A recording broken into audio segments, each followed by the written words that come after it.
아롱님, 뉴스 보셨어요? 유명한 유튜브 크리에이터가 얼마 전에 뇌출혈로 사망하셨대요. 그럼요. 저도 그 뉴스를 보며 엄청 마음이 아팠답니다. 그런데 진석 씨 안색이 안 좋아 보여요. 무슨 일 있어요? 아유, 머리가 왜 이렇게 무겁지? 어지럽고 눈앞이 빙빙 도는 것 같아. 형님, 괜찮아요. 얼굴이 하얗게 질리셨어요. 혹시 어디 아프신 건 아닙니까? 조금 전부터 머리가 찢어질 듯이 아프고 말도 잘 안 나오는 것 같아. 혹시 큰 병이라도 생긴 건 아닌지 두렵다. 형님, 안 그래도 아롱님이랑 뇌출혈로 대화 나누고 있었잖아요. 형님도 뇌출혈 아니에요. 이거 그냥 두면 안 되겠어요. 구독과 좋아요를 눌러서 알아볼까요? 오늘은 뇌혈관 질환 중에서도 치명적인 뇌출혈에 대해 알아보겠습니다. 뇌출혈은 뇌 안이나 뇌 주변 혈관이 터져서 혈액이 흘러나오면서 발생하는 질환입니다. 이로 인해 뇌세포가 손상되고 신경 기능이 마비되며 심한 경우 생명을 위협할 수 있습니다. 뇌출혈은 크게 뇌내출혈과 지주막하출혈로 나눌 수 있습니다. 뇌내출혈은 뇌 속 혈관이 터져 혈액이 뇌조직 안으로 스며드는 경우를 말하며 지주막하출혈은 뇌를 감싸는 막 사이에 혈액이 고이는 경우입니다. 두 경우 모두 뇌압 상승과 뇌세포 손상을 일으키며 빠른 응급치료가 필요합니다. 아롱님, 그러면 도대체 뇌출혈은 왜 생기는 거예요? 저도 그게 제일 궁금해요. 아롱님, 이런 병은 나이 들어서 그냥 생기는 건가요? 뇌출혈의 원인은 여러 가지가 있습니다. 첫째, 고혈압입니다. 뇌출혈의 가장 큰 원인으로 꼽히는 것이 고혈압입니다. 혈압이 오랫동안 높게 유지되면 뇌혈관 벽이 약해지고 결국 터질 위험이 커집니다. 대한뇌졸중학회에 따르면 뇌출혈 환자의 약 70% 이상이 고혈압과 관련이 있다고 보고합니다. 둘째, 뇌혈관 기형입니다. 뇌동맥류나 뇌혈관 기형 같은 선천적 또는 후천적 이상이 있는 경우 혈관 벽이 약해져 쉽게 파열될 수 있습니다. 특히 뇌동맥류가 파열되면 치명적인 지주막하출혈이 발생할 수 있습니다. 셋째, 외상입니다. 교통사고나 낙상처럼 머리에 직접적인 충격이 가해지면 혈관이 손상되어 출혈이 생길 수 있습니다. 고령층에서는 뇌 위축이 진행되면서 외상에 더욱 취약해집니다. 넷째, 혈액 질환 및 약물입니다. 혈액 응고 장애가 있거나 항응고제를 복용하는 경우 뇌출혈 위험이 높아집니다.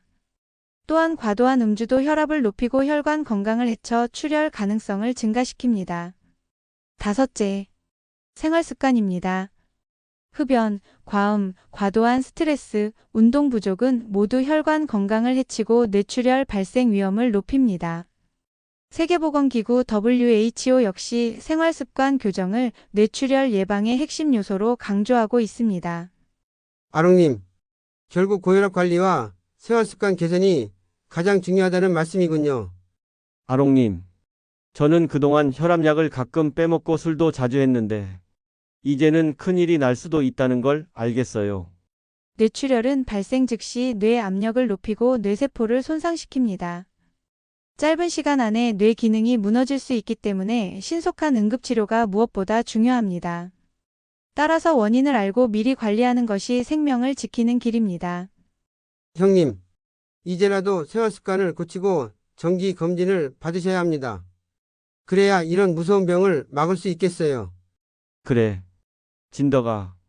앞으로는 내 건강을 소홀히 하지 말아야겠다. 이번에 뇌출혈의 정의와 원인에 대해 알아봤습니다. 뇌출혈은 단순한 두통이 아니라 뇌혈관 파열로 생명을 위협하는 심각한 질환입니다. 고혈압, 뇌혈관 기형, 외상, 그리고 혈액 질환, 생활습관 등 다양한 원인이 있으므로 철저한 관리가 필요합니다. 이제 뇌출혈이 왜 위험한지, 구체적으로 어떤 영향을 미치는지 알아보겠습니다. 그 전에 구독과 좋아요는 필수겠죠? 구독과 좋아요 꼭 부탁드려요. 아롱님, 지난번에는 뇌출혈이 왜 생기는지 알아봤잖아요. 그런데 이 병이 그렇게 위험한 이유는 무엇입니까? 맞아요. 저는 그게 가장 두렵네요. 그냥 머리가 아픈 병이라면 참을 수도 있을 텐데 뇌출혈은 다들 무섭다고만 하더라고요. 이번에는 뇌출혈이 왜 그렇게 위험한 질환인지 구체적으로 알아보겠습니다. 뇌출혈은 단순한 두통이나 어지럼증이 아니라 생명과 직결되는 치명적인 응급질환입니다. 첫째, 뇌출혈은 뇌압 상승을 일으킵니다. 뇌는 두개골이라는 단단한 뼈 속에 갇혀 있습니다. 혈관이 터져 피가 고이면 두개골 안의 압력이 급격히 올라가면서 뇌를 압박하게 됩니다. 이때 뇌세포는 산소와 영양 공급을 받지 못해 손상되고 손상이 심해지면 의식을 잃거나 사망에 이를 수 있습니다. 대한뇌졸중학회에 따르면 뇌출혈 환자의 약 40%가 발병 후 첫 한 달 안에 사망한다고 보고합니다. 둘째, 뇌출혈은 신경학적 후유증을 남깁니다. 설령 목숨을 건진다고 해도 출혈 부위에 따라 편마비, 언어장애 그리고 시각장애와 기억력 손상 같은 심각한 장애가 남을 수 있습니다. 특히 운동신경이 있는 부위에 출혈이 생기면 걷기와 움직임 자체가 어려워지고 언어 중추 부위가 손상되면 말하거나 글을 읽는 기능이 저하됩니다. 이런 후유증은 환자 본인은 물론 가족의 삶에도 큰 변화를 가져옵니다. 아롱님, 결국 뇌출혈은 살아도 장애가 남을 수 있다는 말씀이군요. 그래요. 그게 두렵네요. 내가 내 몸을 못 움직이게 되면 가족들에게 짐이 될까봐 걱정이지. 셋째, 뇌출혈은 재출혈 위험이 높습니다. 한번 출혈이 생긴 혈관은 약해진 상태라 다시 터질 가능성이 큽니다. 실제로 지주막하 출혈 환자의 약 15에서 20%는 2주 안에 재출혈을 경험한다고 알려져 있습니다. 재출혈은 첫 번째 출혈보다 더 위험하며 사망률 역시 더 높습니다. 넷째, 뇌출혈은 급성 합병증을 유발할 수 있습니다. 출혈로 인해 뇌의 특정 부분이 손상되면 호흡 중추나 심장 박동을 조절하는 중추가 영향을 받아 호흡 부전, 심정지 같은 치명적인 합병증이 나타날 수 있습니다. 또한 출혈로 인해 뇌척수액의 흐름이 막히면 수두증이 발생해 뇌압이 더 높아지기도 합니다. 다섯째, 뇌출혈은 정신적 충격과 사회적 부담을 동반합니다. 환자는 갑작스러운 질병으로 극심한 불안과 우울을 겪게 되며 가족은 돌봄 부담과 경제적 부담을 짊어져야 합니다. 보건복지부 자료에 따르면 뇌졸중 환자 가족의 65% 이상이 경제적 어려움과 심리적 스트레스를 동시에 호소한다고 합니다. 형님, 듣고 보니 뇌출혈은 단순히 환자 개인의 문제가 아니라 가족 전체의 삶을 바꿔놓는 병인 것 같아요. 맞아. 나 하나 아픈 게 아니라 결국 가족 모두가 고통을 함께 겪게 되는 거잖아. 여섯째, 뇌출혈은 치료 시기가 늦어질수록 치명적입니다. 뇌출혈은 발병 후 수시간 안에 치료를 시작해야 생존율을 높일 수 있습니다. 그러나 초기 증상이 단순한 두통이나 어지럼증으로 오인되기 쉽기 때문에 응급실에 늦게 도착하는 경우가 많습니다. 이 때문에 골든타임을 놓치면 치명적인 결과로 이어집니다. 또한 뇌출혈은 치료 후에도 장기 관리가 필요합니다. 고혈압, 당뇨, 고지혈증 같은 기저질환을 철저히 관리하지 않으면 다시 출혈이 생길 위험이 높습니다. 따라서 평생에 걸친 생활습관 교정과 꾸준한 약물 치료가 필수적입니다. 형님, 결국 뇌출혈은 한번 걸리면 끝나는 게 아니라 평생 관리해야 하는 병이군요. 그래. 그래서 더 무서운 거다. 순간의 방심이 평생을 바꿔버릴 수 있으니까. 지금까지는 뇌출혈의 위험성에 대해 알아봤습니다.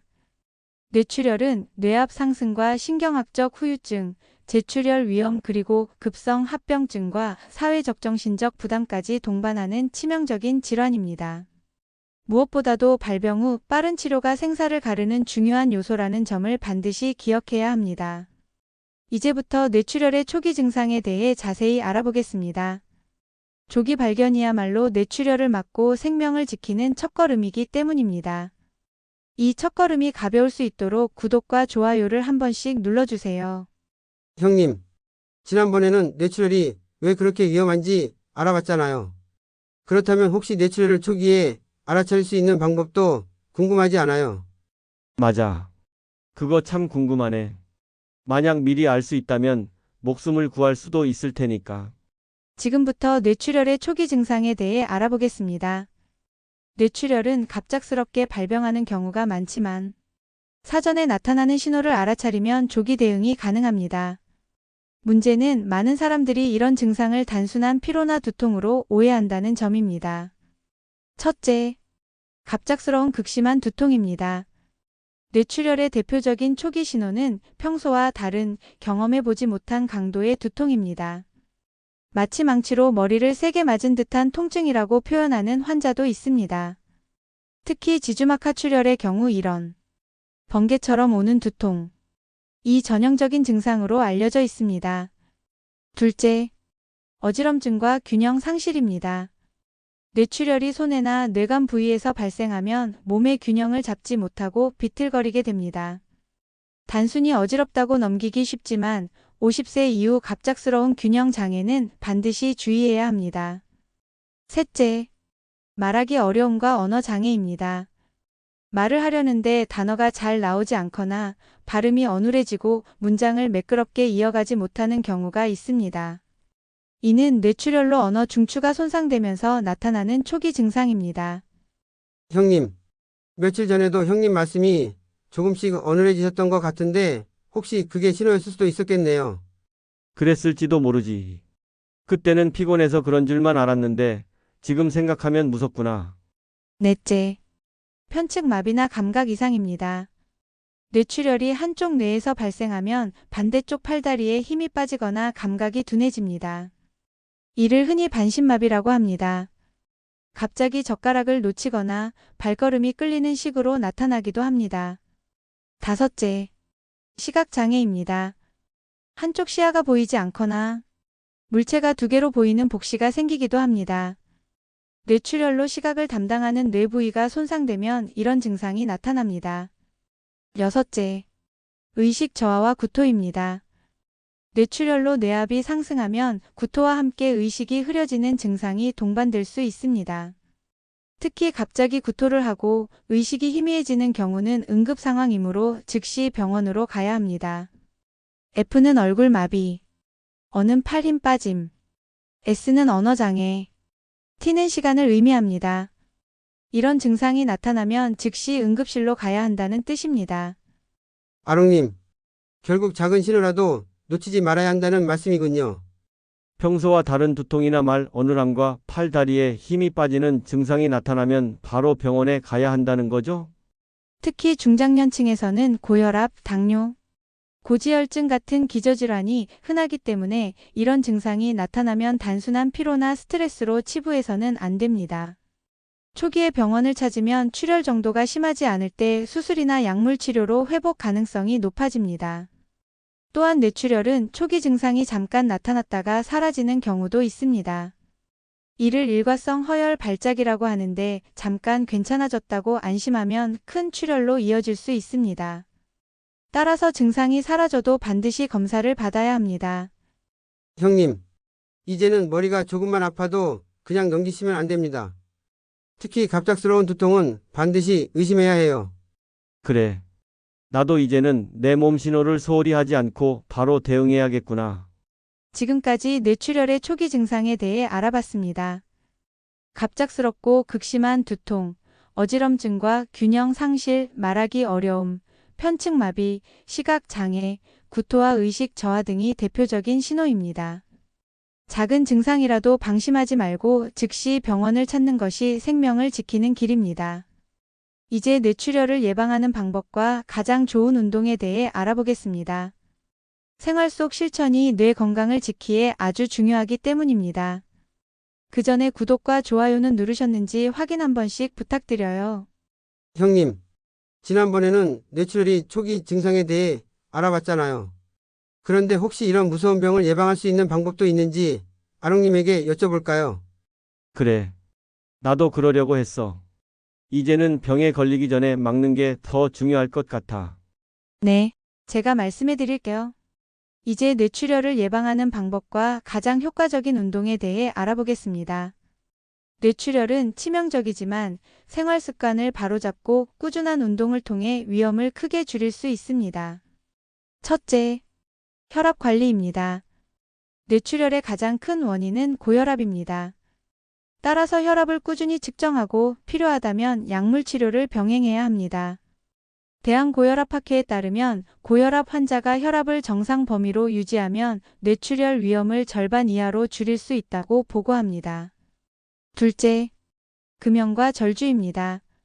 흡연은 혈관을 수축시키고 혈관벽을 약화시켜 출혈 위험을 높입니다. 술 역시 혈압을 상승시키고 혈액 응고를 방해하기 때문에 과음은 특히 위험합니다. 세계보건기구 WHO는 하루 2잔 이상의 음주는 뇌졸중 위험을 2배로 높인다고 경고합니다. 셋째, 체중과 혈당 관리입니다. 비만과 당뇨는 뇌혈관 건강을 해치는 주요 요인입니다. 적정 체중을 유지하고 혈당을 조절하는 것이 뇌출혈 예방에 중요한 요소입니다. 넷째, 균형 잡힌 식습관입니다. 짠 음식은 혈압을 올리므로 염분 섭취를 줄여야 합니다. 대신 과일, 채소, 생선, 통곡물 위주의 지중해식 식단이 뇌혈관 건강에 도움이 됩니다. 특히 칼륨이 풍부한 바나나와 시금치, 마그네슘이 많은 견과류는 혈압 조절에 효과적입니다. 다섯째, 정기적인 건강검진입니다. 뇌동맥류나 뇌혈관 기형 같은 구조적 이상은 미리 발견하지 않으면 위험합니다. 특히 가족력이 있는 경우 MRI, CT 같은 정밀 검사를 통해 조기 진단이 필요합니다. 형님, 결국 생활 습관을 고치고 정기 검진을 받는 게 가장 중요한가 봐요. 맞아. 나는 그동안 건강검진을 대충 넘겼는데, 이제는 빼먹지 말고 챙겨야겠다. 그렇다면 뇌출혈 예방에 가장 좋은 운동은 무엇일까요? 첫째, 빠르게 걷기입니다. 하루 30분 이상 빠른 걸음으로 걷는 것은 혈압을 낮추고 혈관 건강을 지키는 데 가장 효과적입니다. 하버드대 연구에 따르면 규칙적으로 걷는 사람은 그렇지 않은 사람보다 뇌졸중 발병률이 40% 낮았습니다. 둘째, 수영입니다. 물속에서 하는 운동은 관절에 무리를 주지 않으면서도 심폐지구력을 강화합니다. 전신 운동이면서도 부드럽게 혈액순환을 촉진하므로 고혈압 환자에게 특히 좋습니다. 셋째, 자전거 타기입니다. 실내 자전거나 야외 자전거 모두 뇌혈관 건강에 도움이 됩니다. 꾸준히 타면 심폐 기능이 개선되고 혈압이 안정됩니다. 넷째, 요가와 스트레칭입니다. 스트레스는 혈압을 높이고 뇌혈관을 긴장시킵니다. 요가와 스트레칭은 긴장을 완화하고 혈압을 안정시켜 뇌출혈 예방에 도움을 줍니다. 실제로 미국 심장협회 연구에서도 요가가 혈압을 낮추는 데 효과가 있다고 보고했습니다. 아롱님, 감사해요. 중요한 건 꾸준히 할 수 있는 운동이군요. 나도 무리하지 않고 매일 조금씩 걷는 것부터 시작해야겠다. 운동을 할 때 중요한 점은 과도하게 하지 않는 것입니다. 무거운 웨이트 트레이닝이나 무리한 달리기, 고강도 인터벌 트레이닝은 오히려 혈압을 급격히 올려 위험할 수 있습니다. 따라서 중등도 강도의 유산소 운동을 꾸준히 하는 것이 가장 안전합니다. 또한 운동 전후에는 반드시 혈압을 체크하고 갑자기 어지럽거나 가슴 통증이 나타나면 즉시 중단하고 병원을 찾아야 합니다. 지금까지 뇌출혈을 예방하는 방법과 가장 좋은 운동에 대해 알아봤습니다. 혈압 관리, 금연과 절주, 체중 관리, 건강한 식습관. 정기적인 검진이 예방의 핵심입니다. 그리고 빠르게 걷기, 수영, 자전거 타기, 요가와 스트레칭 같은 꾸준한 운동이 뇌 건강을 지키는 열쇠입니다. 이제부터 뇌출혈 예방에 도움이 되는 음식에 대해 알아보겠습니다. 식단 관리가 뇌혈관 건강을 지키는 중요한 방법이기 때문입니다. 그런데 아직 구독과 좋아요를 안 눌러주셨다고요? 꼭 누르고 뇌출혈에 도움이 되는 음식을 한번 알아볼까요? 아롱님, 그런데 음식으로도 예방이 가능합니까? 그러니까요. 저뿐만 아니라 시청자분들도 궁금해 하실 것 같아요. 매일 먹는 음식이 뇌혈관에 어떤 영향을 주는지 알고 싶어요. 오늘은 뇌출혈 예방에 도움이 되는 음식들을 살펴보겠습니다. 뇌출혈은 혈압, 혈관 건강, 혈액의 점도와 밀접하게 연관되어 있기 때문에 어떤 음식을 먹느냐가 매우 중요합니다. 세계보건기구 WHO와 미국 심장협회도 올바른 식습관이 뇌혈관 질환 예방이 핵심이라고 강조합니다. 첫째 채소와 과일입니다. 시금치, 브로콜리, 케일 같은 녹색 잎채소에는 칼륨과 마그네슘이 풍부합니다. 칼륨은 체내 나트륨을 배출시켜 혈압을 낮추고 마그네슘은 혈관 이완에 도움을 줍니다. 또한 블루베리, 딸기 같은 베리류에는 강력한 항산화 물질이 있어 혈관의 노화를 막고 염증을 줄입니다.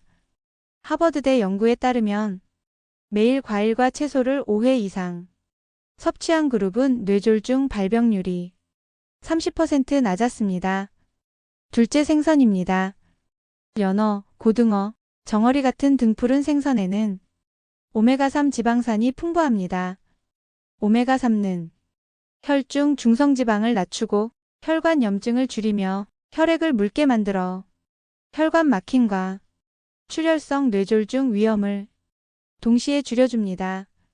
실제로 일본의 대규모 연구에서는 주 2회 이상 생선을 먹은 사람들의 뇌졸중 위험이 유의하게 낮았습니다. 셋째 견과류와 씨앗류입니다.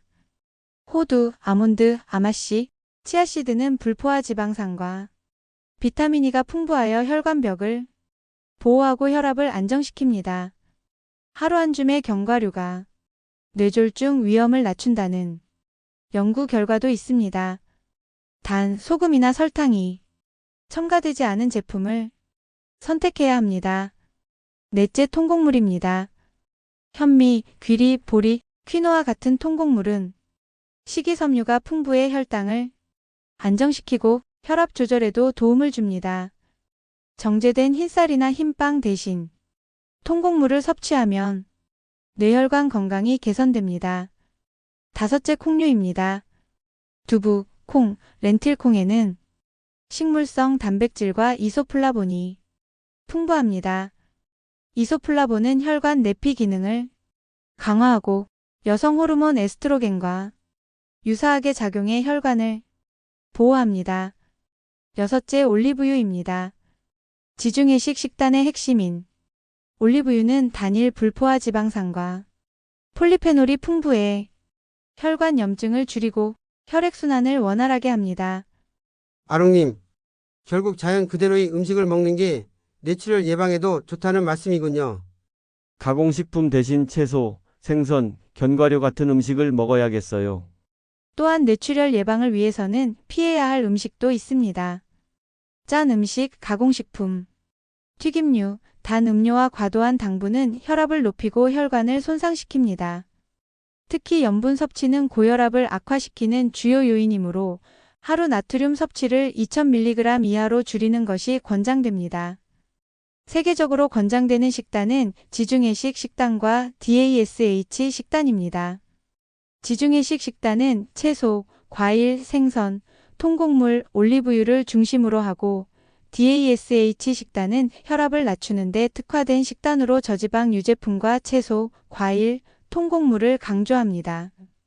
두 식단 모두 뇌출혈과 같은 뇌혈관 질환 위험을 크게 낮추는 것으로 알려져 있습니다. 형님, 저도 오늘부터 아침에 빵 대신 기리죽을 먹고 점심에는 채소와 생선을 챙겨보겠습니다. 좋다. 나도 술 줄이고 견과류랑 채소를 꼭 챙겨 먹어야겠다. 이번엔 뇌출혈 예방에 좋은 음식들을 알아봤습니다. 채소와 과일, 생선, 견과류, 통곡물, 콩류, 올리브유가 뇌혈관 건강을 지키는 핵심 식품입니다. 반대로 짜고 기름지고 달콤한 음식은 피해야 합니다. 올바른 식습관이야말로 뇌출혈을 막는 가장 중요한 무기입니다. 이제부터 이런 음식을 실제로 어떻게 조리해서 섭취하면 좋은지 구체적인 방법을 알려드리겠습니다. 맛있는 조리법을 설명드리기 전에 구독과 좋아요 한 번씩 체크 부탁드리고요. 이제 바로 시작하겠습니다. 형님, 지금까지 아롱님이 뇌출혈을 예방하는데 좋은 음식들을 알려주셨잖아요. 그런데 구체적으로 어떻게 조리해서 먹어야 효과가 더 좋을까요? 그러게 말이야. 나도 그게 제일 궁금하다. 그냥 아무렇게나 먹는 것보다 방법을 알면 더 도움이 될 것 같아. 지금부터는 뇌출혈 예방에 좋은 음식들을 실제로 어떻게 조리하면 가장 효과적으로 섭취할 수 있는지 살펴보겠습니다. 같은 음식이라도 조리 방식에 따라 영양소가 손실되거나 반대로 흡수가 잘 되기도 하기 때문에 조리법은 매우 중요합니다. 첫째, 생선 조리법입니다. 연어, 고등어, 정어리 같은 등푸른 생선은 오메가3 지방산이 풍부합니다. 하지만 기름에 튀기면 오메가3가 산화되어 오히려 건강에 해로울 수 있습니다. 따라서 생선은 구이나 찜, 조림으로 조리하는 것이 좋습니다.